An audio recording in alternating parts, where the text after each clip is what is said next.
Well, good morning. Every day gives birth to a new life, new grace, new opportunities, new choices. And that's why we feel so blessed to be a part of this day with you. And it's always a pleasure to be here. And this day also promises to be a great one for you this Tuesday. It's Wake Up Nigeria, one thing that is guaranteed to bring you a very special experience every single day. Now, this special Tuesday, we have lots of things that have been curated for your viewing pleasure. And my name is Yomi Owokwe. Now, right now, we're live on our website, tvcentertainment.tv, and also on Facebook at TVC Connect. Also, send in your comments, whatever they may be. Use the hashtag Wake Up Nigeria. Let us know what you are up to and what's a trending thing that you're concerned about. Yeah, lots of things are happening all around us in the world right now. And you can also watch us on your mobile device from anywhere in the world. Use your app, and you can download that app from the Android store and also from the Google Play Store. Now, we're going to be starting the show with some positive vibes this morning and a little bit of vigor. It's Tuesday. Tuesday, good morning. Tuesday, good morning. How's it going? But this your own Tuesday is, very calm. We are wearing jeans. Okay, yeah, it's still a public holiday. That's true. Yeah, so it's still a public holiday. I'm just chilling. So are you here, like, as in, are you like in the holiday spirit, or you're just like, you know what, lockdown holidays, you like every other day? Well, What? you know, I do have several jobs. So but I'm working on something. Okay. For this Friday, something to do with a woman journalist. So we did a ranking of the 25 most powerful women journalists in Nigeria. And so based on that... So I was like number one, right? You had me at the top of that list, Thank you so much. I'd like to thank the Academy. So let me break down the criteria for you. So I'm not good. Just tell me I'm not good. I didn't say you weren't. I'm just giving out the criteria. So these are people who have made some impact in the polity. You have created some kind of national consciousness in the minds of people. So for instance, maybe you did a story that caused national outrage about a girl child, or you went to Chibok. I'm getting the drift. I'm getting the drift. That kind of a thing. So I mean, I'm not sure if you went to Chibok in the last year. No. If you did, no. Yeah. Neither did I write an article about any lecturer.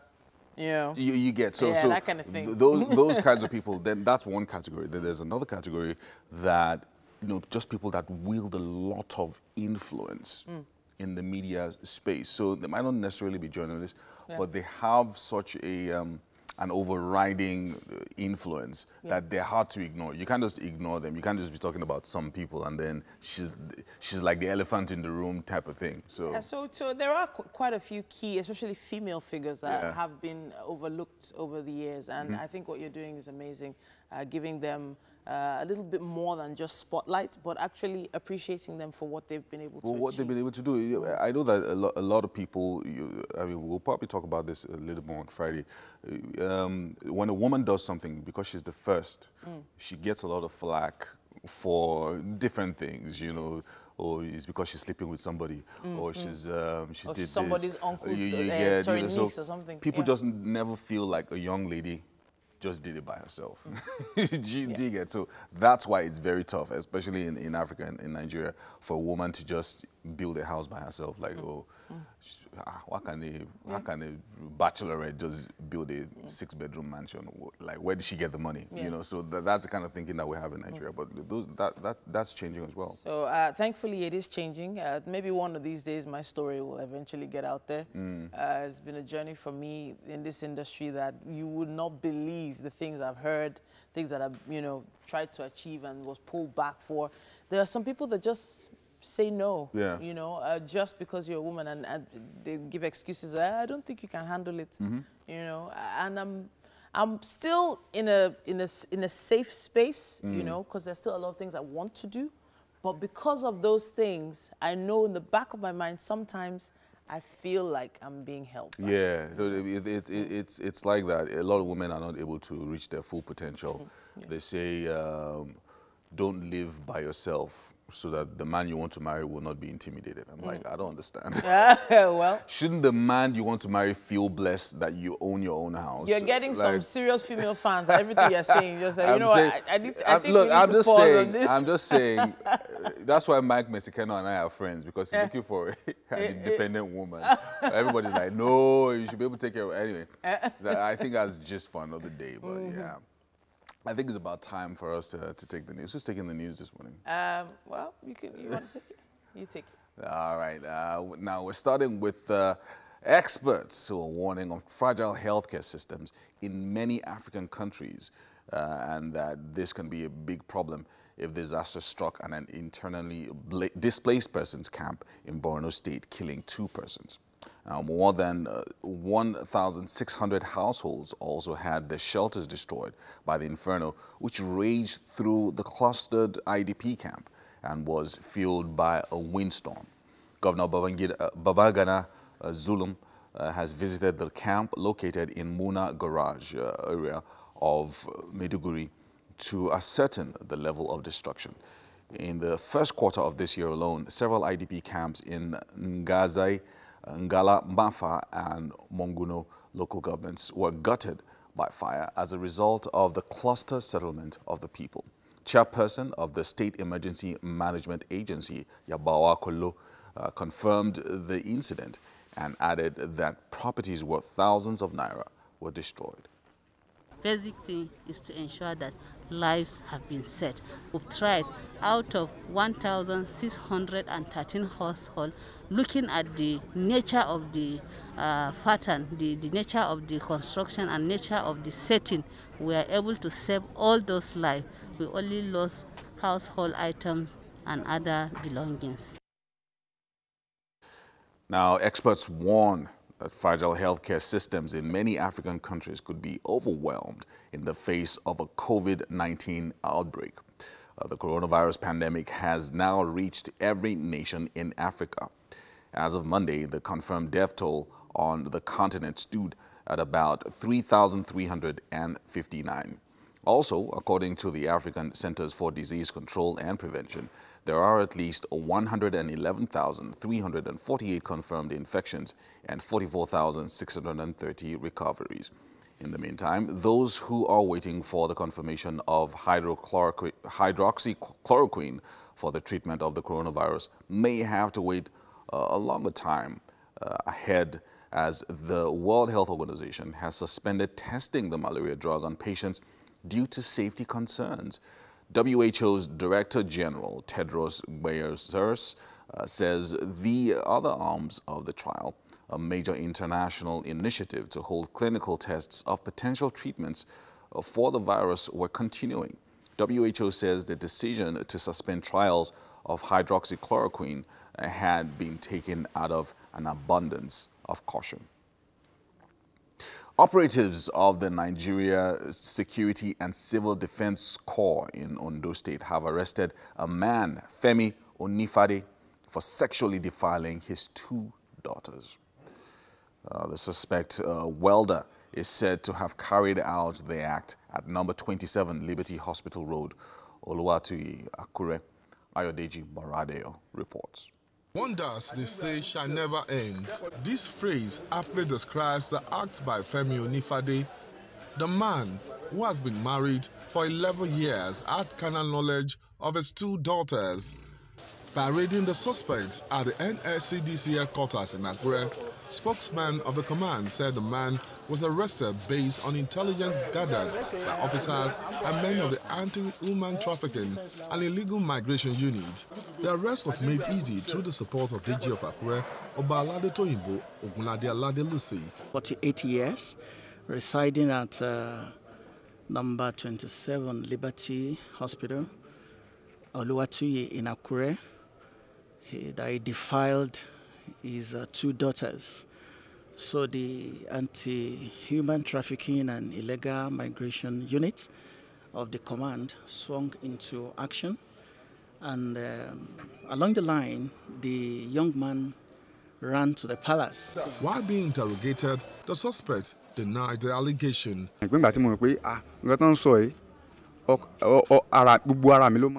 I know I am not guilty of the offense, but sometimes those that are not guilty of an offense get punished. His wife, however, pointed accusing finger at him.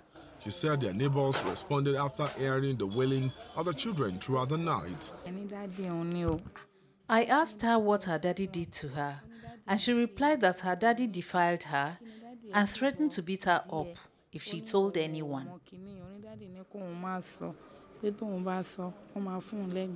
The two girls have been handed over to the officials of the State Ministry of Women Affairs.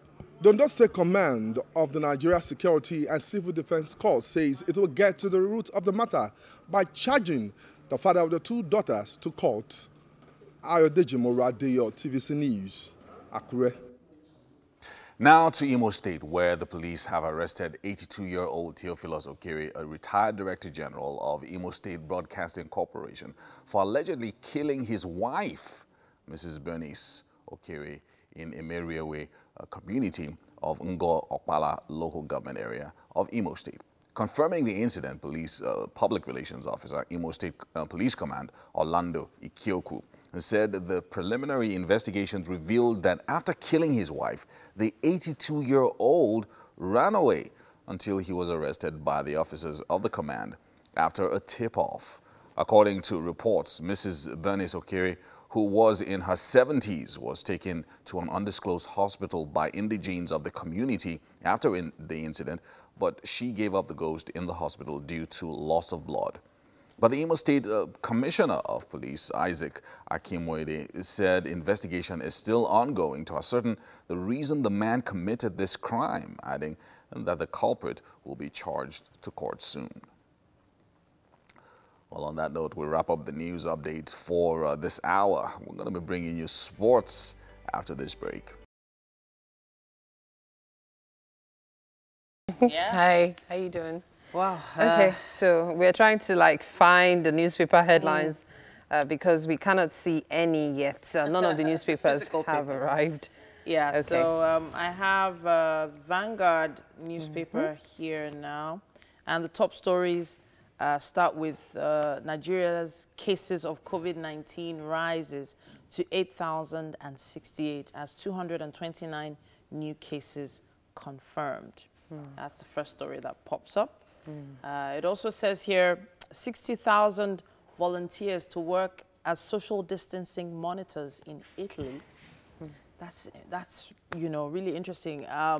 Having people stand as monitors for social distancing. That's incredible. It says the looming fiscal crisis and the wisdom of Obafemi Awolowo is an article you can find in the Vanguard as well. I have one here. It talks about 52 resounding salutes to Major Isaac Jasper Adaka. Let me see.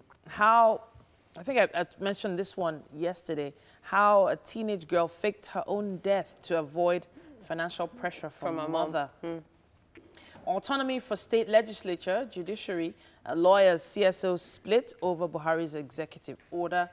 And still on COVID-19, COVID-19 has reduced developing and developed countries to the same level, according to President Buhari. Okay, I'll just take a look at the Punch newspaper headlines. INEC plans to start electronic voting in 2021. We've issued identity numbers to 41 million Nigerians, and that's coming from the NIMC. Telecoms operators demand removal of right-of-way charges. Here's one that says, I spent 8 days in detention because my husband criticized Lai Mohammed. And that's coming from a housewife. FUTA, that's Federal University of Technology, Akure, manufactures dual-purpose sanitizer. When they say dual-purpose, don't you wonder what it means? What does dual-purpose mean? I'm definitely checking out that story. Zamfara to engage 70,000 youth in mining. That's great news, talking about employment in this time. Rector asks institutions to tackle COVID-19 pandemic. Federal government threatens to dismiss workers leaking official documents. Would you expect threatening or to just dismiss them? Like, why would you leak official documents? That's a problem already. Depends on the policies that already exist. There are policies against it. So it's just a case of, during this period, let's not sack people. But what is wrong, really. Okay, so I know there are more, but perhaps we should check out another newspaper. I have The Nation online here, and it says Akeredolu's wife critic in social media battle. That's as at 6:22 a.m. This morning. Sanwo-Olu will make Fourth Mainland Bridge a reality. Amen. Ramaphosa to South Africans: outbreak will get worse. Africa Day, that was yesterday. Putin hails Russia-Africa close relationship. Pressure mounts on British Prime Minister over refusal to sack top aide. We did talk about that one yesterday as well. U.S. urges probe into alleged ethics breach by AFDB president. Kaduna to jail parents who enroll kids into Almajiri. Burial of NFF's chief Okenwa postponed. Rivers wants my manager dead. Demolished hotel owner alleges. And let me see. WHO fears silent virus epidemic unless Africa prioritizes testing. Peace, security, key to Africa's development, says Buhari. And I'll wrap with this one. It says Igalo may leave Man United this week. All right. And that's how we wrap it up. Okay. On the headlines in the dailies at this point. We're going to be taking a quick break, but there's still quite a bit more on Wake Up Nigeria.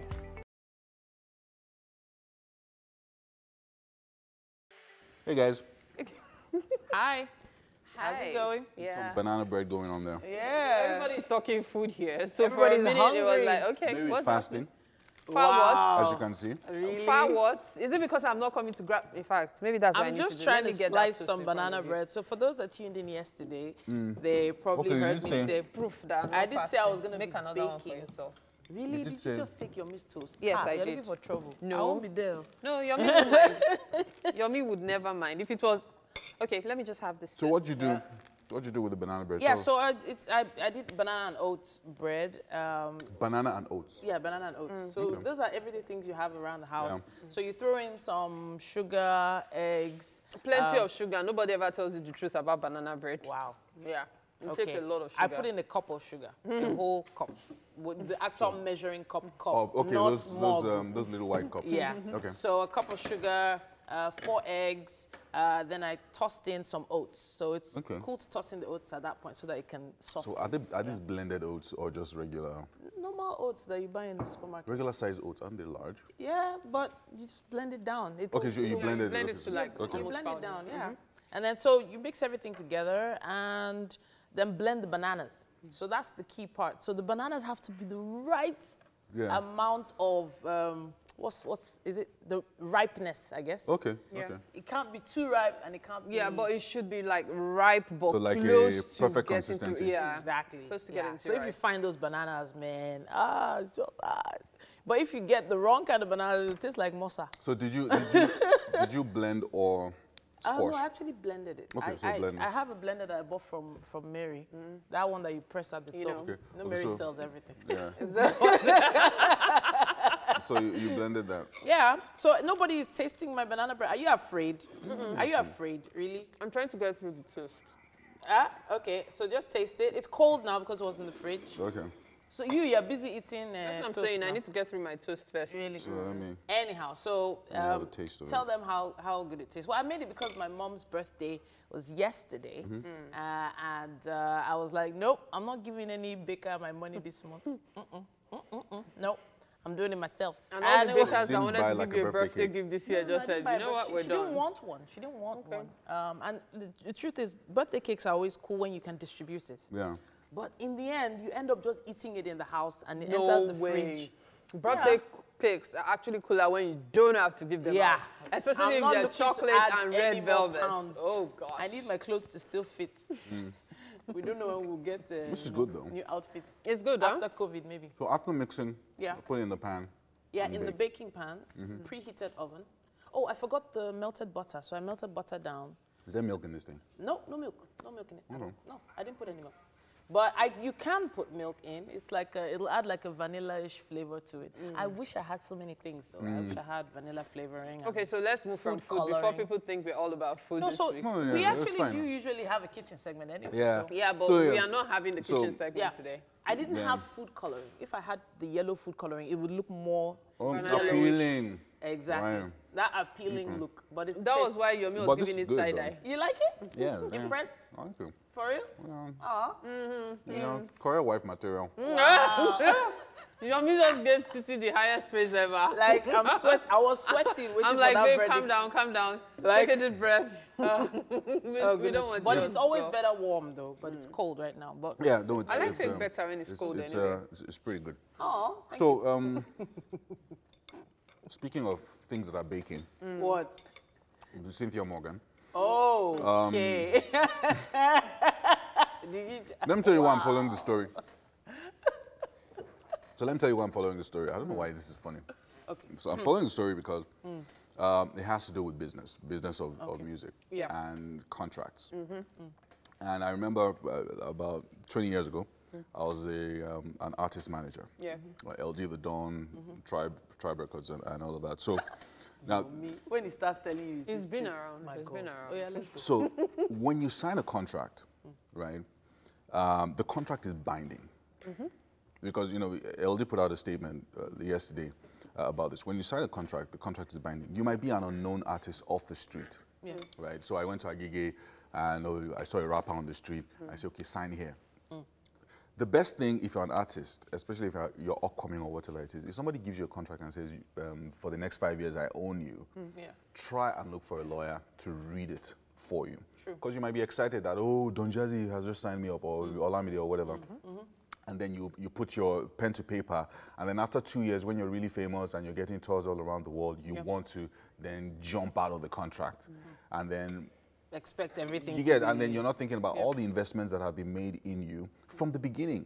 These are the guys that paid for your studio sessions, connected you with high-level individuals and probably producers that you would never have been able to work with had you not been linked with them.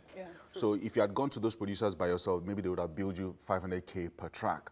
But here you're getting it for free because you're on a record label. So you go and do all of that, get shows, become really big. Record labels are paying for it, by the way. Let's not forget. True. You become really big, and then after a year or two, you then say, okay, you know what? I'm done. You know, I'm done. I've become bigger than the label. You know, they just start saying crap, that kind of a thing, and then that's when trouble starts. So people need to be very careful when they sign. So that's from the management point of view. So from the management point of view. Yesterday, there's this video I do every week, Mary Alimi in Motion, where I actually took both sides of the story. On the one hand, Cynthia is saying he took her Vivo accounts, he took her Instagram, Twitter accounts, and took her name. On the other hand, Jude is saying, I can't take your name. Yes, I could have fought you for it, but I didn't take your name. It's your birth name. I left it for you. I didn't take your social media accounts. The only thing I took from you was your Vivo account because you owe me at least 40 million naira. I spent 3 million naira shooting 13 videos for you. So you have to pay me back for that. Now, he hasn't factored in the cost of renting our apartment. He hasn't factored in the cost of the car he bought for her. He hasn't factored in the cost of the land he bought for her mom in Benin. So all of these bare facts on both sides, allegedly, because we are waiting for Cynthia to also dispute. Respond, so all of these facts allegedly now lays it bare like, okay, so who is at fault here? At the end of the day, which is what I said yesterday on the video, I stated clearly that when you have a contract, it is binding, just as you said. It doesn't matter if you were, you know, cheated. Exactly. You can now get a lawyer to help you fight it. And, you know, there were some people that suggested, why don't you get a lawyer when you get the contract? The unfortunate thing is that most up-and-coming artists won't get are, one, too excited. One. Two, they probably cannot even afford the lawyer at that time. Yeah. So the last thing you want to do at that time is go and give lawyer maybe like 50,000 or more to help you study a document. So you're like, oh, let me just enter. The most important thing, may I blow, may I blow. Now, they also forget that there are some clauses. You are told to produce 2 albums in 5 years, but all you see is 5 years. So when the 5 years are over, you're like, my contract has expired. It's not expired, bro. You have to provide 2 albums. So there are actually many clauses to this. And one thing I keep saying is this. Yes, as an artist, you can feel cheated. We all feel cheated. Because when you work for an organization and you don't earn as much as you expect to, you will feel cheated. But you're still working with them. You have to give them your loyalty. That's the way it works. So if you're telling me that you're working with a record label that is cheating you, are you ready to pay back all the monies they've cheated you off? Exactly. True. And even then, how do you even go about doing that? How do you go about paying back without all those tools that they initially gave you? Because that's a whole that's the whole thing. Because your access to the club, as it were, you know, the club in quotes, that your access was facilitated by these guys because they've been around for a long time, so they know the moves. In fact, you're getting airplay on radio stations is facilitated by these guys. So you can imagine Don Jazzy sending a song to Mary on the radio, for instance. She'll play it, even if she doesn't know the artist. But if the artist comes here by himself, you know how they come, cap in hand, standing at the gates, sitting at the reception. Honestly, there are some CDs that I still have with handwritten names of artists on them. Exactly. And I remember how it was when they were coming in. And then when the managers come in begging on their behalf, there's another artist in dispute kind of now that we mentioned yesterday. And there are quite a few artists like that suddenly just want to move because they don't feel comfortable in that particular place. Now, I'm not saying don't take control of your life. I'm just saying have a plan.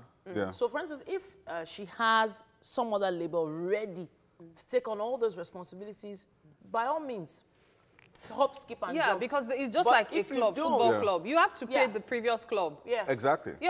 Hop, skip, and jump and bail. But if you don't have that, just sit your behind down. So one significant thing that LD said yesterday, which I thought is also quite good, is let's even say you didn't have all this information or this insight or foresight or whatever it is when you signed the contract. So you're just an upcoming guy. You are blown away by the presence of Olamide and the YBNL. You're like, what? I can't take this contract home and then bring it. They will think I'm not serious. Why are you taking contract to sign? You know? So let's say you sign it. There is always a point where you can negotiate. Exactly. After 2 years. And let me tell you why. If suddenly you become, within that 2-year period, you suddenly become as big as Wizkid, even the record label will call you. Will know that let's renegotiate because they know it was taking a gamble on you, and now this gamble has paid off in a big way. Everybody's now talking about you all around the world. Even the record label will know that they're blessed because of you. So they will say, oh yeah. So we know that we said that we own. We own 50% of your catalog. Okay, now, you know what? Let's reduce our stake in this. So you have that negotiation going on. That's what happened with MI way back. Chocolate City wasn't doing so great, but it was a record label. But MI came in 2008, 2009, and turned their fortunes around. And he became CEO. So the negotiation probably wasn't really about more money. It was about having more power. Exactly. More power. So, because being a celebrity actually gives you more power. Okay, look at Bukayo Saka, Arsenal. The boy came as a young boy. Even in the news today, you read it, is getting a better contract. Not because his previous contract has expired, but because he's proving his mettle. And that's the way it works everywhere. So what should have been done? Like even her name, Madrina. Apparently, according to Jude, which is still an allegation, she changed her name to Madrina while still under their label. That's not Side Inc. And he kept telling her, no, don't use this yet. Wait. Exactly. In fact, there's a lot of involved, really. You get, so, I mean, she could have been the DJ Lambo of Northside. My dear, you know. And become the CEO or whatever. But one thing I will say, I think she does have an amazing talent, and I hope she gets out of this. She's good at what she does. unscathed. Let's put it that way. She's been signed up, not signed up. She's doing a song with Davido. Sterling Bank is trying to. Let's trying to get on board. Let's take a quick break, and hopefully we'll get your comments and contributions online. Use our hashtag #WakeUpNigeria on TVC. See you in a bit. All right, a very warm welcome to you on the second lap of your favorite breakfast show, Wake Up Nigeria. We remain your esteemed pilots on this particular flight, and guess what? We see you as our co-pilots too, as we embark on this awesome second hour filled with loads of goodies. We have you on lockdown for the rest of the week, whether you like it or not. Well, some people are going to work though, and but don't worry, we have you covered on that front as well. Very true. We know that you're going to be on the move, so we'll give you the means to watch us while you do that. Remember, keep the tradition. It's becoming a tradition, becoming a culture. It probably wasn't a culture before. It's a good culture. Yeah, a good culture of washing your hands. Wear your face mask or face covering in public and maintain a healthy lifestyle, please. Very important, really, really important. And you owe it to yourself to stay safe and keep others safe as well. Really important. So it's not just you when you cover your face. It's not just you that's safe from others. Yeah. You're keeping others safe as well. So really, really important to do that. My name is Yomi Ope. And I'm Titilayo Oyinson. Please stream with us live. Stream the show live on tvcentertainment.tv and on Facebook at TVC Connect. Yeah, we also got an app available for you to download both on the Android and iOS stores, and you can watch us anywhere you are, anytime. Yes, indeed. Can't wait for you to join us. And of course, that hashtag Wake Up Nigeria on TVC is very, very important. We can't wait to see all your messages and shout outs. Check it out. On today's show, we have Dr. Dibia Edward Nze, the Chief Dental Officer at Deseret International Hospital. He's going to be sharing with us how to properly take care of dental braces. The do's and don'ts. Yeah, there are a lot of things people are doing wrong with that. And then we travel around the world in 180 seconds. You could be locked down at home, but your mind can roam free. Travel. Anytime I see things like that, I just think of Computer Village and all the drama that comes with it. Okay, speaking of drama, we were talking about it earlier. There's something that was trending, was it yesterday? A sort of, should we call it, it's not really a battle, is this versus TV, Jagged Edge versus 112. Yeah. And I was like, wait, who are those guys again? No, I'm kidding. I'm kidding. So we're all group members on? Well, it seemed so. Everybody looked so different. Yeah. Everybody had beards and glasses and face caps on. They still looked so cute. Yes, they still look so cute. So that whole appeal, that visual appeal, I think is so important for musical artists. And even at this age, they look so good. They look healthy. They look like they're prospering, you know. And that's good. Yeah. That's good. You know, a lot of them made early investments that paid off. Yeah. Some didn't, but the ones that did, you know, are doing quite well. And that's so important. Somewhere during the live session on Instagram, Keith Sweat popped in. Oh, wow. And everybody was like, Uncle Keith. I'm like, Uncle Keith. Like Keith. Uncle Keith. Keith is now uncle. Wow. Yeah, time flies. Well, when you think about it, he's probably done his bit grooming younger artists. Keith Sweat he goes way back. Way back, really. He goes way back, even before R. Kelly. So you're talking someone in his 50s. So Twisted. It's definitely they were like, Twisted, just play Twisted, just play it. Like the song Twisted. If you don't know what that song we're talking about, go online. Trust me, even though it's an old song, you're going to groove to that song. Twisted. Yeah. Another thing that was trending was back to school. Hashtag back to school. And what I could see on it, I can just tell you now that 90% of students are like, school care. Some of them just want to get out from their parents' clutches, not really because they're ready to face education again. Yeah. That's a whole other discussion, but we will definitely be coming back to that. We have Ibrahim standing by for the news. Welcome to the news. We'll begin the story with some development on the coronavirus across the globe. The World Health Organization has suspended testing of malaria drug hydroxychloroquine as possible treatment for coronavirus. WHO's Director General Tedros Ghebreyesus says the decision to suspend trials of the drug had been taken out of an abundance of caution. South Africa has issued a ban on the sale of tobacco as part of strict measures to slow the spread of the coronavirus. South African authorities say the decision was taken to curb the spread of the virus through cluster smoking. And the Nigeria Center for Disease Control reported 229 new cases of coronavirus overnight, taking the country's total number of cases to 8,068. Of the 229 new cases, Lagos recorded the highest number with 90 cases, followed by Katsina with 27.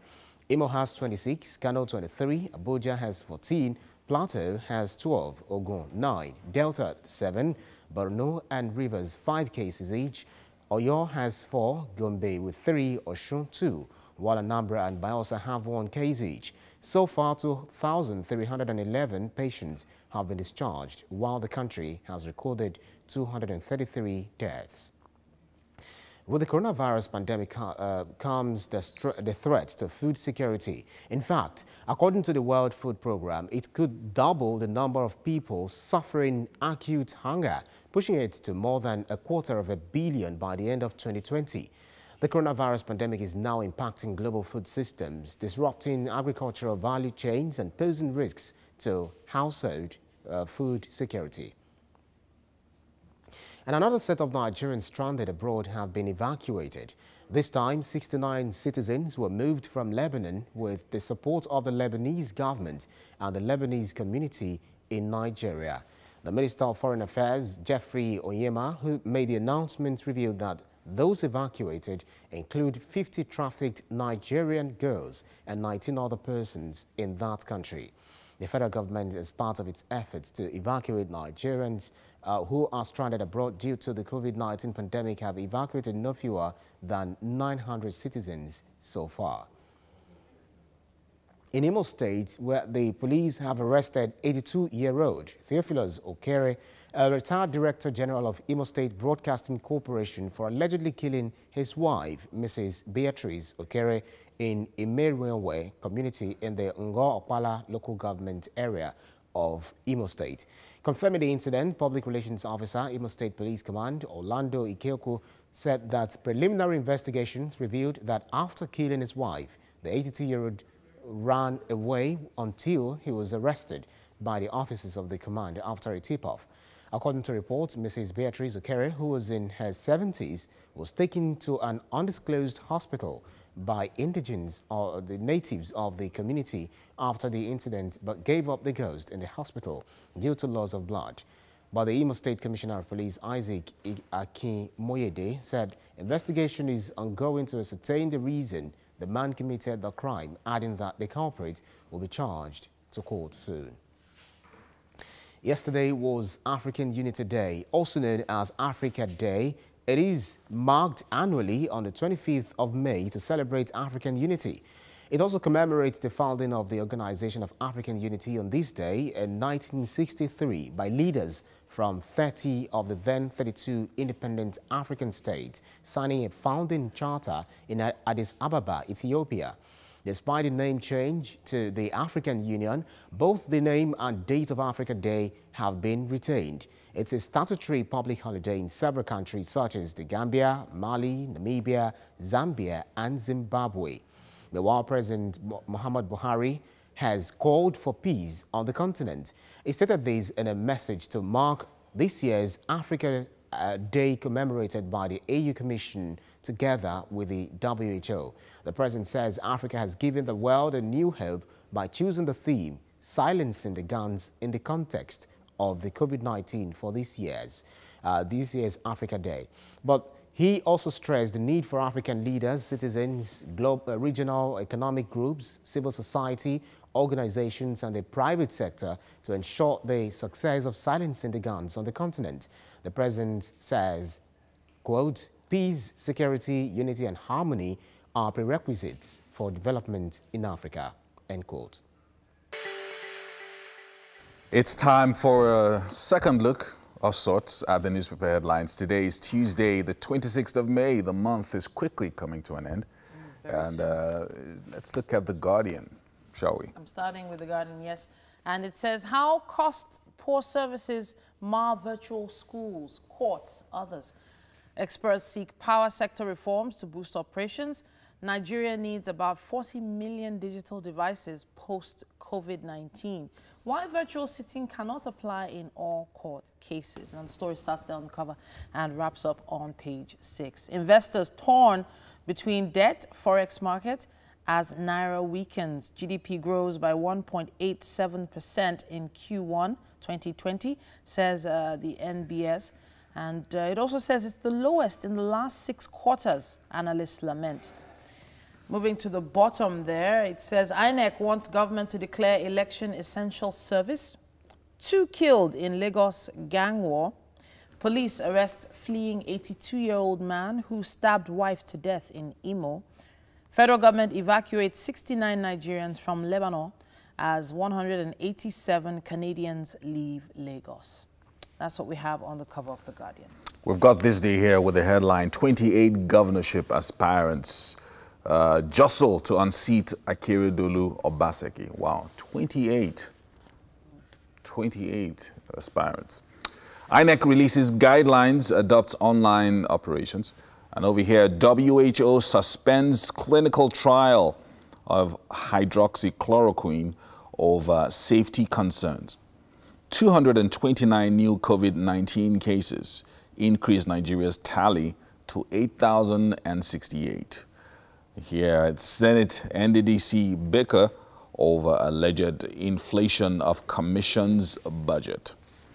And with 1.87% GDP growth, analysts seek investment-friendly policies. At UBA Web Summit, leaders outline path for Africa's recovery. And finally, an interesting, very interesting photo story on the cover of This Day this morning. 93 hearty cheers. Former Minister of Information, Chief Edwin Clark, during his 93rd birthday celebration at his residence in Asokoro, Abuja yesterday. 93 years old. Amazing.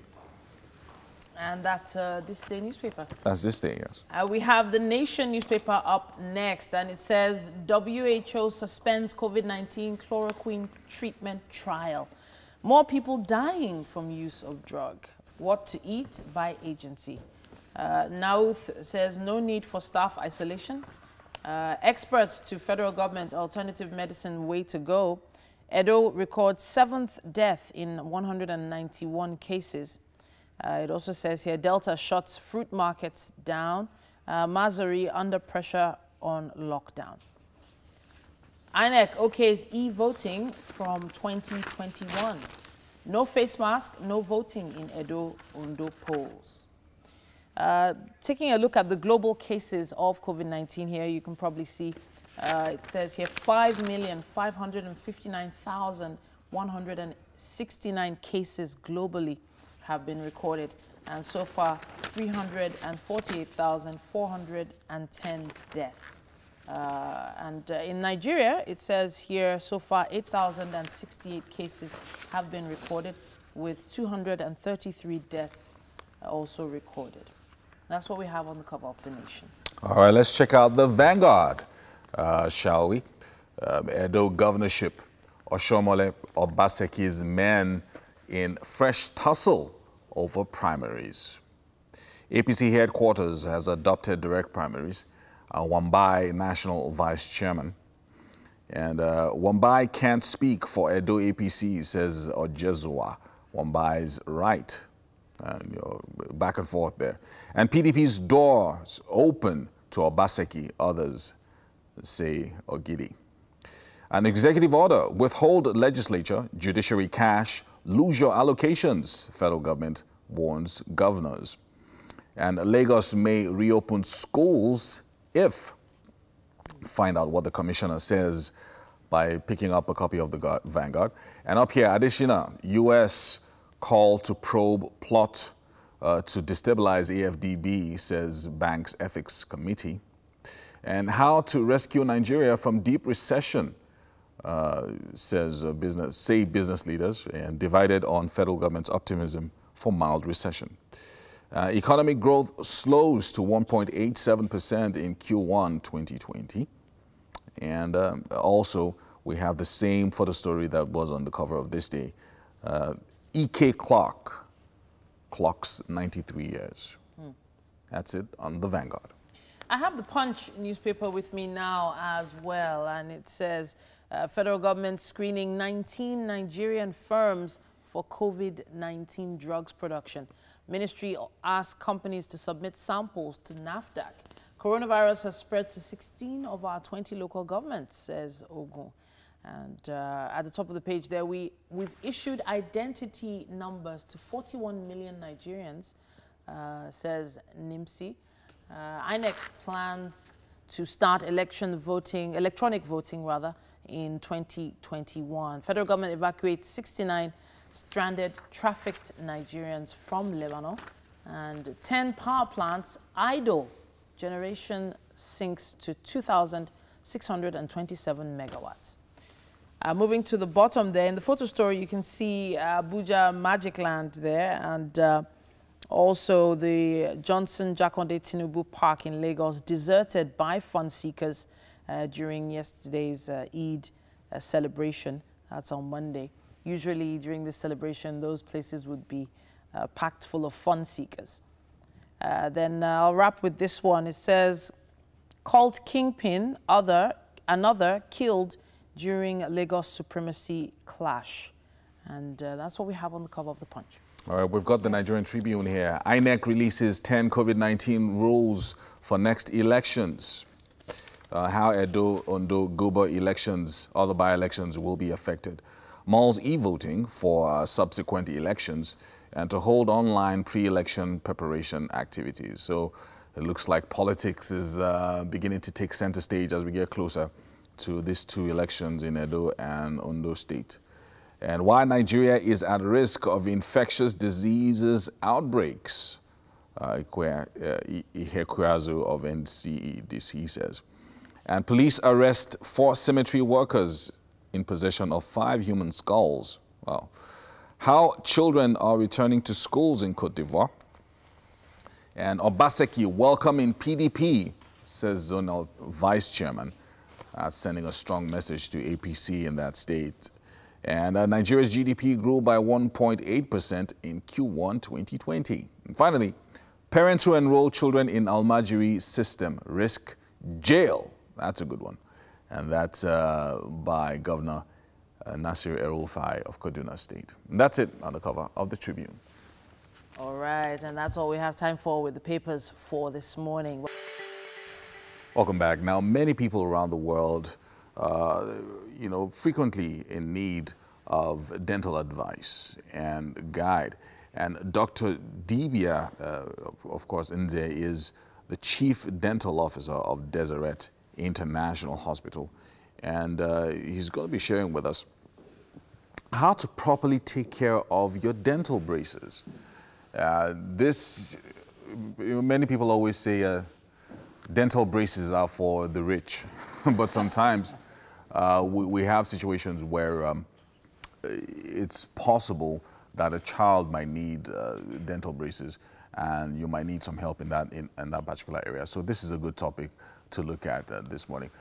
Dr. Dibia, thank you so much for joining us this morning. Good morning. How's it going? I know that you are essential services, so you're able to move around, but how's it been dealing with this COVID-19 situation for you in Lagos? I've tried not to be essential in my services. I have only been attending to emergencies, so I'm staying indoors most of my time. That's good. So let's just go straight to it. We don't have that much time. Let's start from braces. What braces are and who needs braces before we talk about how to care for dental braces, so that we can situate the discussion this morning. So talk to us about braces, who needs them, and why they're so important.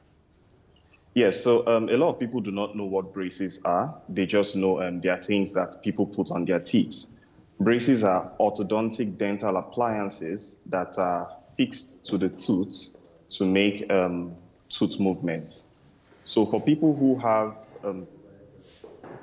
malaligned teeth, malocclusions, teeth that they do not like the arrangements, the only way we can make these tooth movements to arrange them to the way the patient wants and the way we want is by using braces.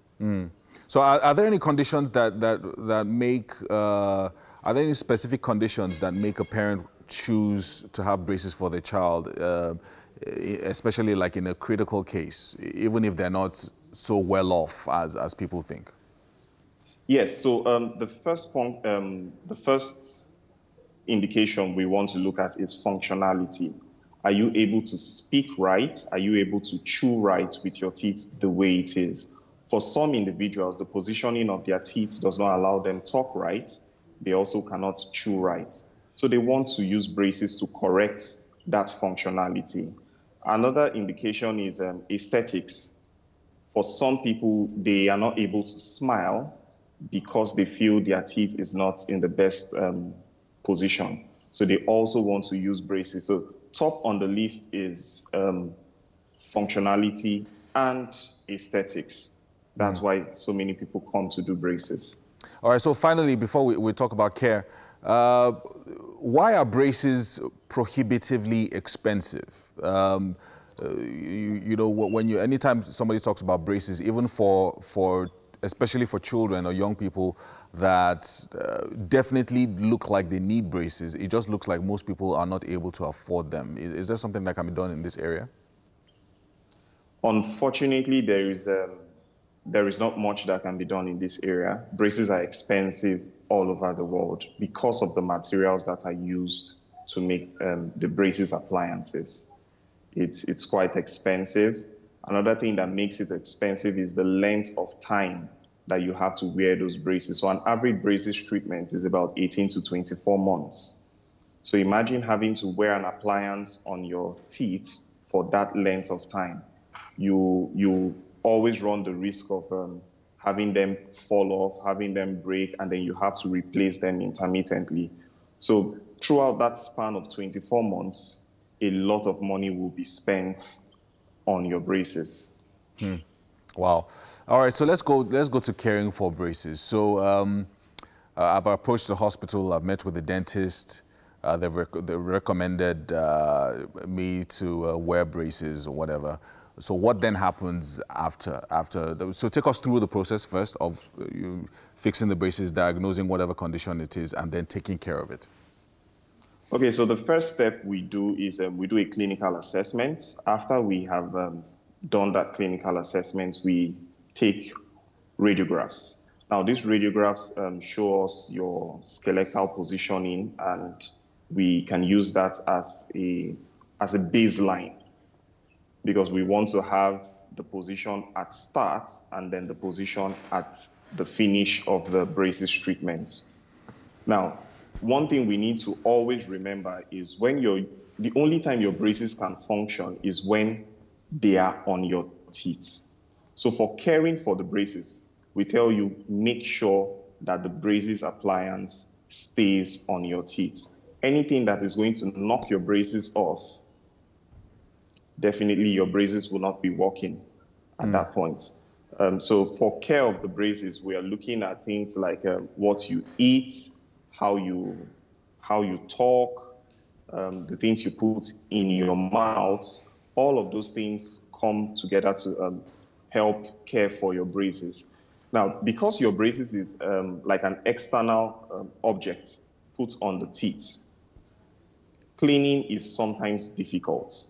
And a mouth that is not cleaned appropriately would have lots of germs, lots of inflammation, and then there are other problems that can now arise from that process. So what we do is we want to emphasize strict cleaning. We tell every individual, brush twice every day. But the person who uses braces, we tell you to brush after every meal. Wow. Don't even give yourself time. So usually you have a pouch, a small pouch that you carry around that contains your basic oral hygiene toolkits. So it's different for somebody who's wearing braces. It's a different kind of regimen that you would have. Yes. If you have braces on? Yes, the regimen is really, really strict. You should brush after every meal. There are certain kinds of food that you cannot eat. Like what? Things like apple. You cannot go digging your front teeth into apple, carrots, all of those things. You cannot eat them. Wow. The only way you can enjoy those kinds of meal is you take a knife, cut them, and then eat directly from your back tooth. So you eat directly from the back? Yes, eat directly from the back. So you cannot just buy an apple on the road and... Or worse, sugar cane or coconut? Yes, you can't eat nuts. All types of nuts are even out of the way. Nuts, coconut chips, plantain chips, anything that is too hard can easily knock off your braces. Also, on the flip side, anything that is too soft and sticky would also adhere to your braces. So there is no chewing gum for you. There is no taking chocolate and chewing of candies for you. So it's a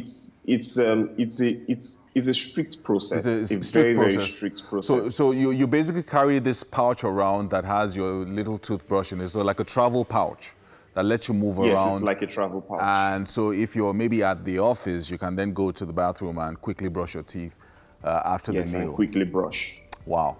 And you have to do this for about 2 years. You have to do it for about 2 years. Wow. You have to do it for about 2 years if you want your braces to last long. Well, I just wish that more people can have access to this particular service so that we can have people with better teeth around us in our country as well. But thank you so much, Dr. Dibia, for sharing this with us. I'm sure that a lot of people who are watching have gotten some information. And now people have been wondering what these people have on their teeth. What are these things that people have on their teeth? They're called braces, and there's a reason for them. Anyway, thank you, Dr. Dibia. We'll talk again next week sometime. Thank you so much for staying tuned. It is time for parenting. And for that, we have parenting expert Clara Kolade. She has many years of experience as a certified etiquette trainer. She is, however, also a mother and is quite passionate about parenting. She's the chief facilitator for the Exigo Finishing School. And today's topic of discussion is personal grooming with children. Yeah, so that's the focus today. I'm pretty sure we have Clara there. Hello, Clara. So good morning. Good morning. How you doing? Very well, thank you. Fantastic. Okay, so we already know that personal grooming is very important for every individual. But then when we talk about children, most folks don't even realize the importance of personal grooming for a child. We think, oh, when you get to a particular stage, we'll teach you how to do this, how to do that. So in your point of view, how important is it for a child to get the basics when it comes to personal grooming? Oh, everyone needs it. As a matter of fact, the earlier you start, the better for the child and the better for you. Because when you say, oh, I'm going to wait till this child is 10, he's 12, 14, he's already set in his way. So just start very early. And what is grooming? Grooming a child in the physical, and emotional, and mental state. But today we're going to just leave it at physical as personal grooming. I tell parents, whatever you need to do with a child, you need to finish by age 7. You need to finish by age 7. Teach little children, okay, put your toys away, how to present yourself, what to wear. If you're going outside, what should you wear, what should you not wear, how to brush your teeth. It's a whole lot that I don't think we can discuss everything. We'll do justice to everything in this particular, just this segment. You need to teach the child, okay, proper, for instance, posture for a girl, for a boy. If you sit properly. You don't need to slouch. You teach reading culture. You teach social skills. You teach simple dining etiquette, how the child should behave around food, around the table. You teach the use of cutlery. so that when the child gets into a larger society, they know how to conduct themselves. Actually, you even teach healthy lifestyle. You tell the child, for instance, it's better for you to eat apple than to eat something laden with sugar and salt or processed food. It's a whole lot of things. You teach the child, for instance, you need to, when you come back from school, you take your shoe to the appropriate place and brush it and keep it neat. It's so lengthy. You even start, for instance, the physical. You need to teach the child how to brush his teeth. That is up and down stroke. And he cleans his tongue. And he cleans it properly. And he makes sure that he washes his face, where his dress should be neat and all that. Because if you are not neat, you are offending the next person and you may not know. Because if all of us, we decide to be dirty, this society will be in a trouble, will be in big trouble. So it's very necessary to teach these things early. Teach the child to domestic chores. Take your plates to the kitchen when you finish eating. Even when you have help at home. Let the child learn these basic skills. You need to tidy up the table. He wakes up in the morning, let him lay his bed. It's not going to kill the child. Let him take his towel back to the hanger, not leave it on the bed. Wet towel on the bed. Let him know that he should change his socks on a daily basis. It is very important, and teach the child reading culture. I can stay on the reading culture for the whole day, and I'm not going to exhaust it. I get young parents who tell me, oh, the children are trouble. They always say, I'm bored. Teach the child reading. Teach the child whether he should do topical reading or maybe wisdom. Teach the child character reading. Maybe there's a particular person in the society that he will want to be like. Let the child read. Teach the child how to read autobiographies depending on the age of the child. All these install reading apps on their phones, on their tablets. And before you can successfully do this, I tell parents, please, you need to teach attention span. If the child is very little, maybe 2 years old, you want to teach attention span. You want to start by starting with 15 minutes. Sit down with that child for 15 minutes. Pause, you tell, go to the bathroom, go and do your beat in the bathroom and come back. Then sit on the table with that child for 15 minutes. And make sure he does not get up, except for whatever emergency. Then like that you build to 20 minutes to 30 minutes, and after a while the child can read on his or her own.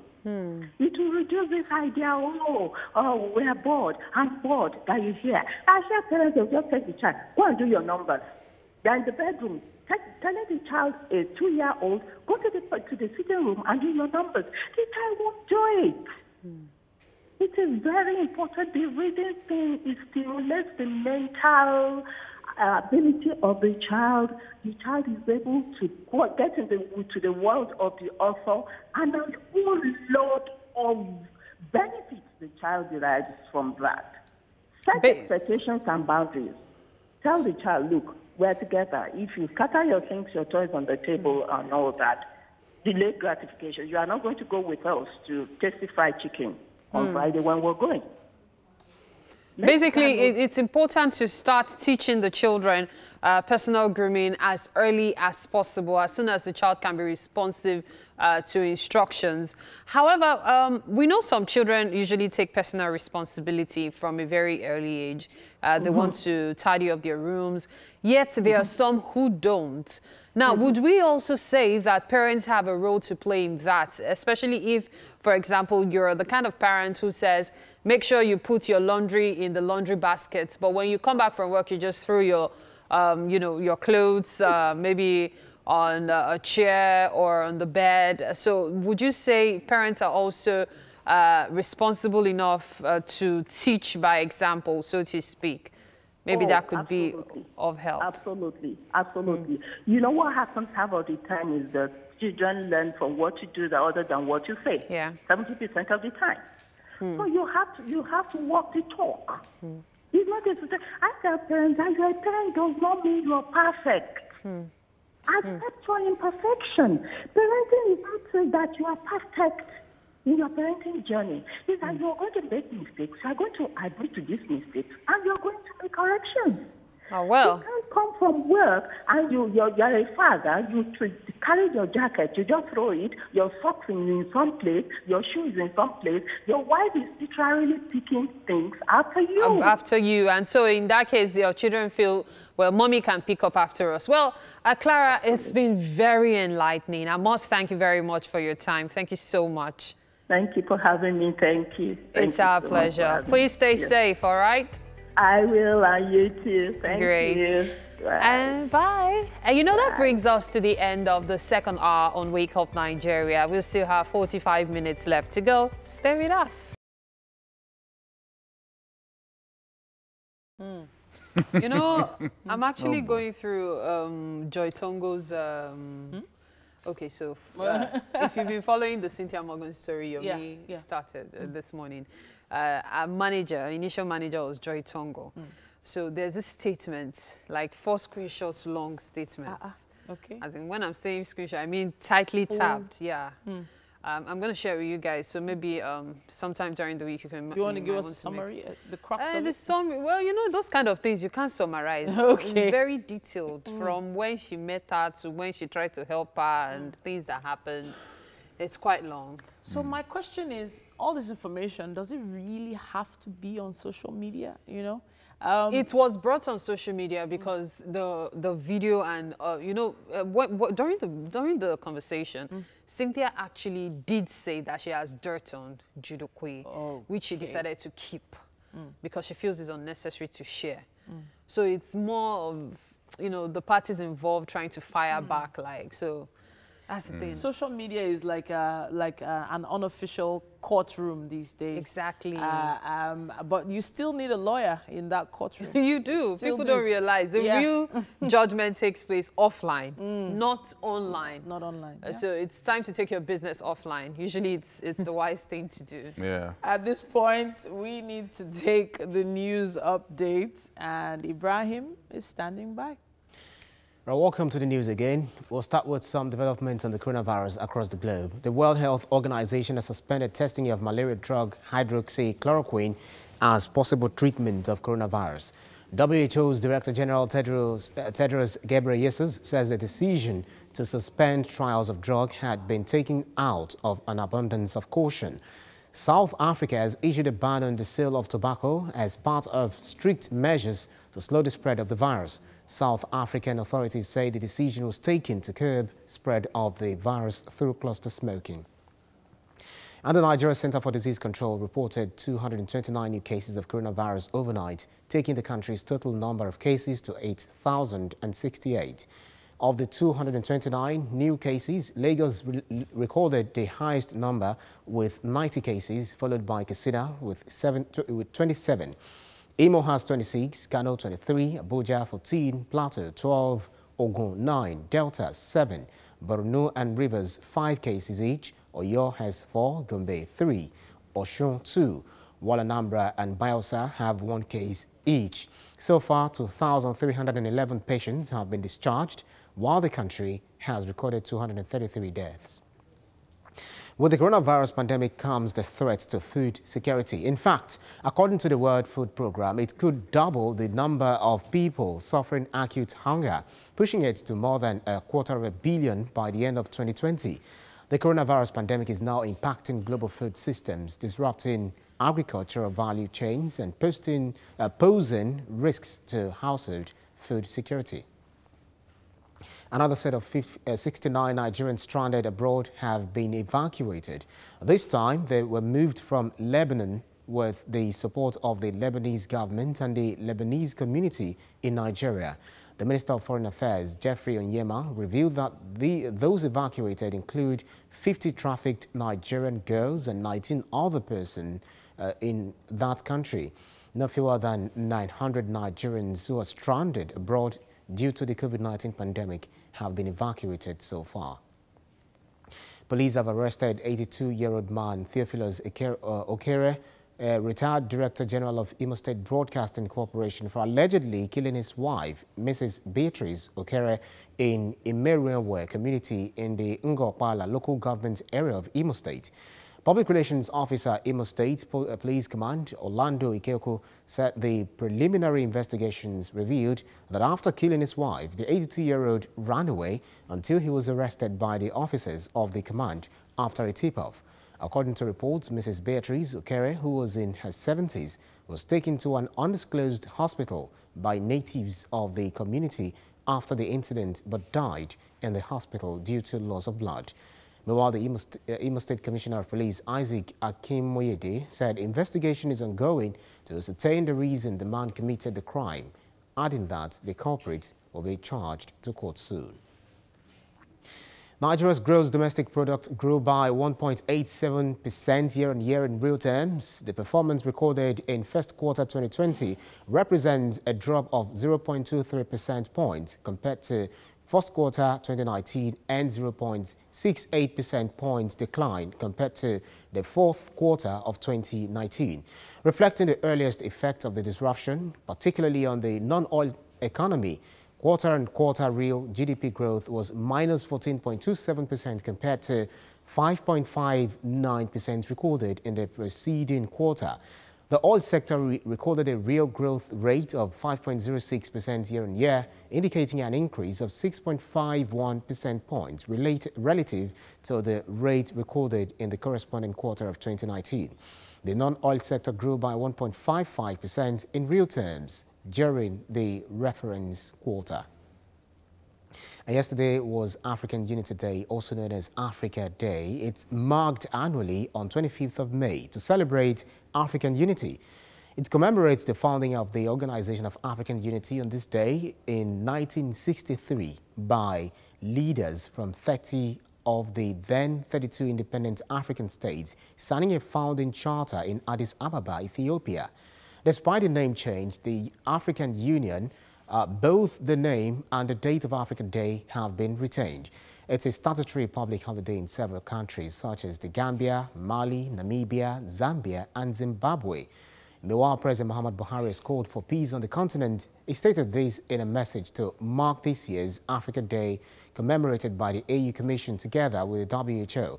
The president says Africa has given the world a new hope by choosing the theme, silencing the guns in the context of the COVID-19 for this year's Africa Day.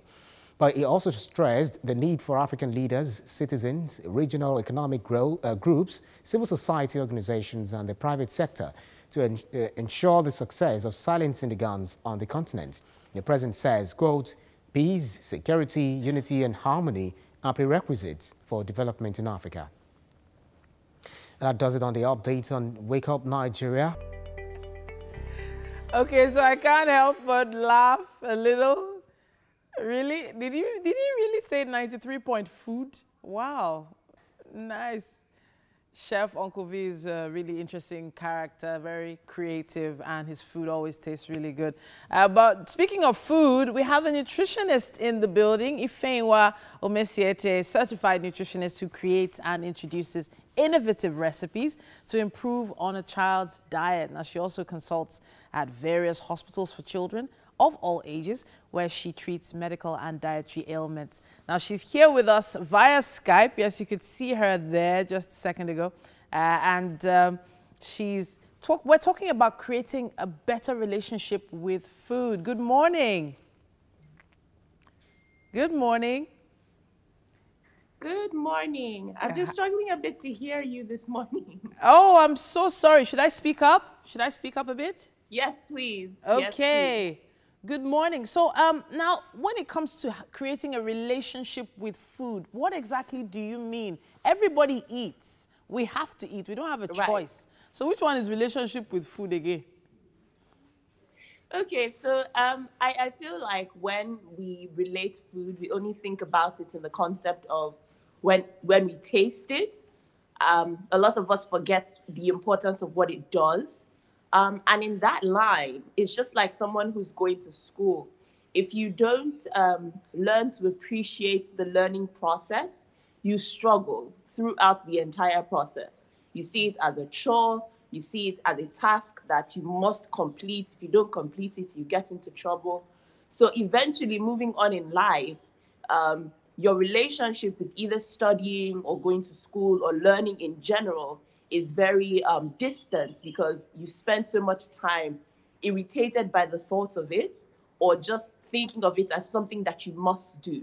But like we all know, learning keeps happening till you die. And the same thing occurs with food.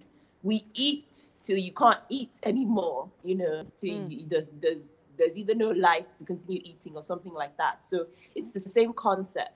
We want to ensure that when you are teaching children how to eat, or teaching them to appreciate food, or just getting them to get the nutrients in, you're teaching them from the perspective of food is a fun activity. Food is an exciting activity, because that's where issues of like force feeding come in. That's where issues of like children really, really being picky, really, really hating the idea.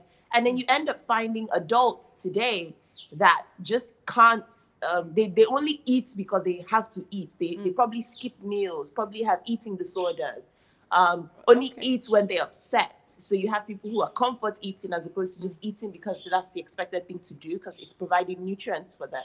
Or only eating those things that they know they should not be eating because they weren't allowed to do it when they were younger. Okay. So that's what I mean by wanted creating to a go healthy there. relationship. I wanted to go there actually. So I do realize that a lot of people's, as you say, relationships with food started when they were very young, and the fact that they either like something or don't like something could be because maybe someone in the family just didn't like that food and it was never introduced to them, and maybe they saw their friends eating. Sorry, I can barely hear you. Okay, let me take it a little slower. So I'm talking about that relationship with food from childhood, and the fact that sometimes parents or family members are the direct influence on what you eat from very young, and your relationship with food. So now, what are the things we can do to make sure that we are creating the right relationship with food for our kids?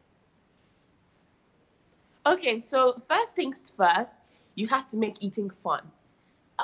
You have to put in colors, you have to put in textures, you have to put in different kinds of flavors by understanding the child.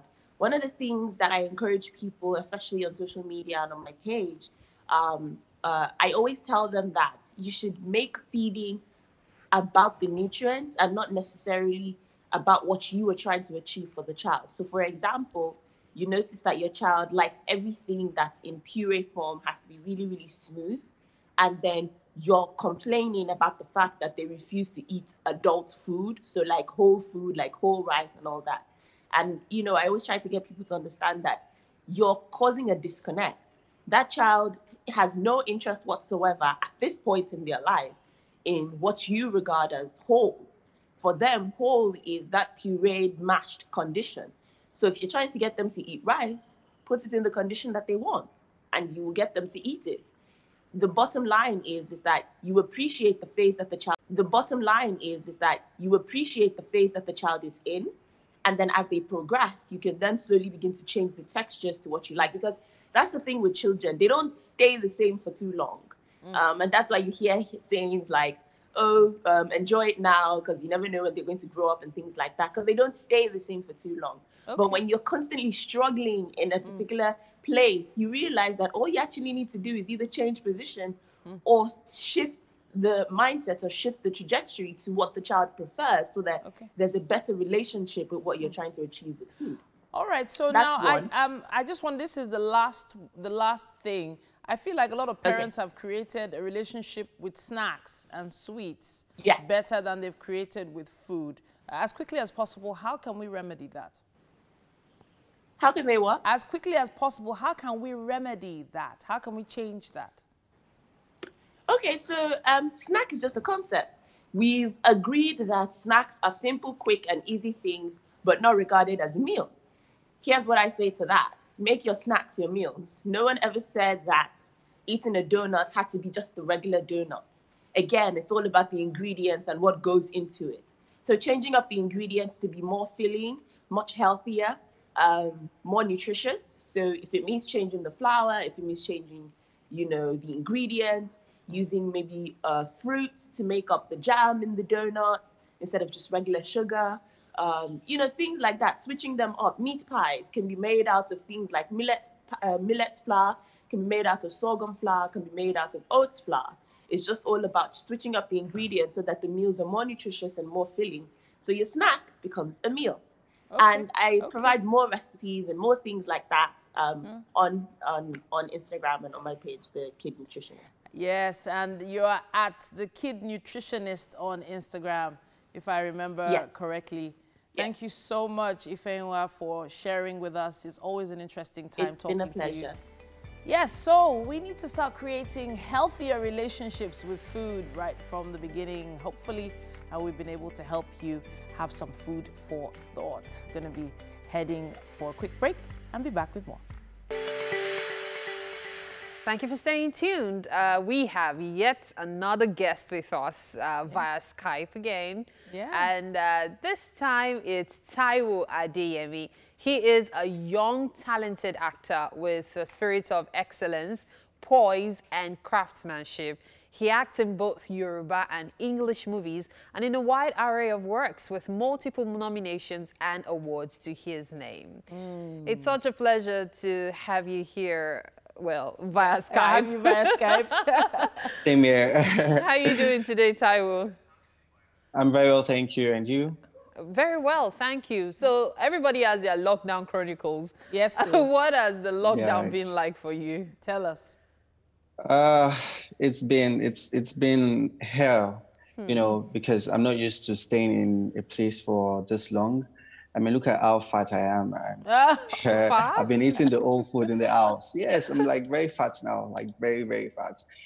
As I start, you know, the world has changed. Everything has changed in the world, and we're just sleeping and waking up to praying and hoping that one day we're going to get over with this. So it's not been all that good. Okay, so what was it you were working on before the lockdown began? Can you let us in on that? Yeah. I was working on a project with Muyiwa Ademola and Oyilas, Sin City. We had to break the production because of the lockdown, so we had to, like, you know, come back to our homes and all that. Sin City featured Joke Silva, Tony Abraham, Uncle Shegun Arinze, myself, and a whole lot of people. Yeah, so we're working on that before the lockdown. So once this lockdown is over, or once this pandemic is over, we will resume back to work. Now, you've come a very long way from that nervous actor. The first time you had to act as a young man. You almost collapsed on set, if I recall. Yes. Now, from that time till now, how has the movie industry been like for you? It's been a journey, like a very, very awesome one. You know, the transition from that to this man you're seeing now and to the man you would see another time, you know. But we thank God we're pushing it and we are trying to make it's been, you know, the competition, the industry is full of competition, you know. A lot of actors come up every day, better actors than you are. Yeah. And, you know, you just have to keep on your game, keep learning and all that. And that's what I've been doing.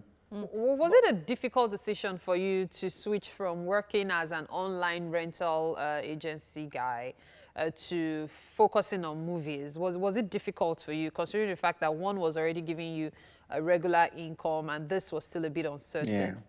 Was it difficult for you to make that decision?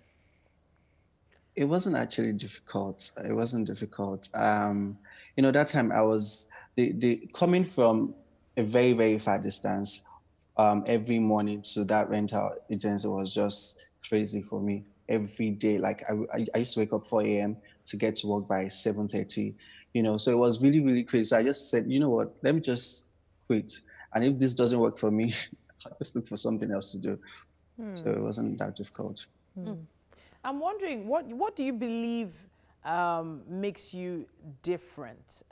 You know, you did mention earlier that there is quite a bit of competition. There are actors coming out all the time. What do you think it is about you that the directors and producers of all these films keep seeing, that they keep calling you? think the number one thing is I'm very calm when I'm working. I just want to work and go to my house.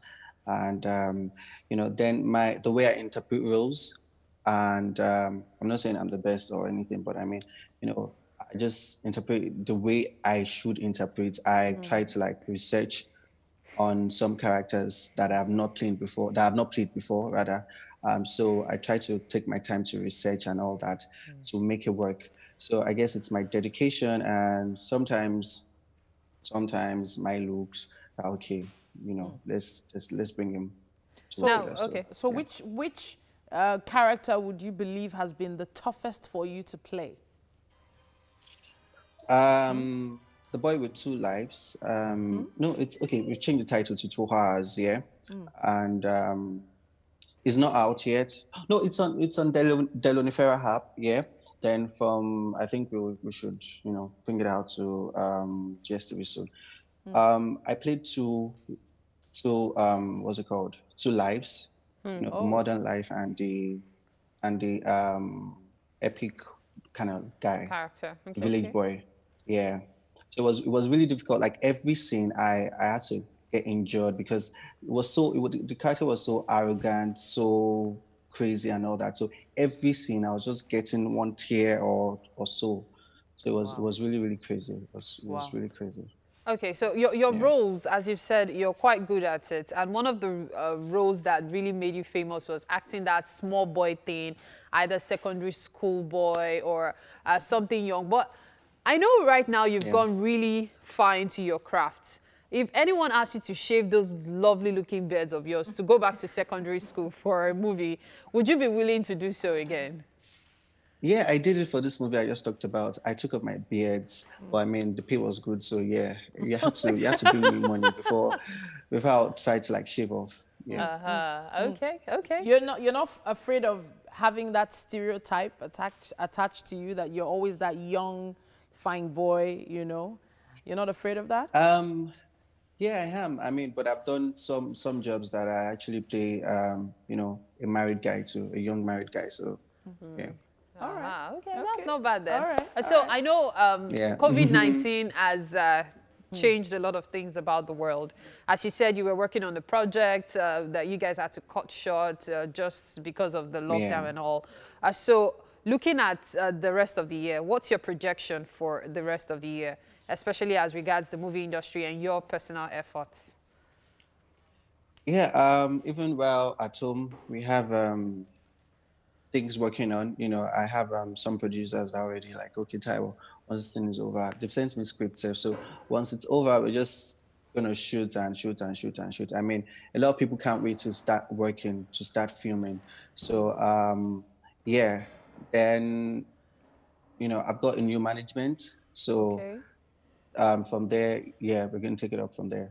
Okay. Endorsements and all that. We're open for all that. All right. Good stuff. Wishing you what you wish yourself. Thank you so much, Taiwo, for joining us today. It's been great talking to you. And hey, we can't wait for your new projects that are coming out as soon as lockdown is over. Especially the one you mentioned. We're looking forward to watching it. Thank you so much. Thank you so much. All right. Thank you. And with that, we have to wrap it up. Yes, Yomi was trying to steal the remaining banana bread in the kitchen. I couldn't find it. I don't know where you kept it. But it's fine. Let Olamide get a hold of it. We see him fly now. We knew that was what you were looking for in the kitchen. We knew. You were supposed to be paying attention to Adeyemi. How did your side eye notice? Watching for my banana bread. Anyhow, we're going to be back here again tomorrow from 6 a.m. That's right. Have a great day. Bye. Bye.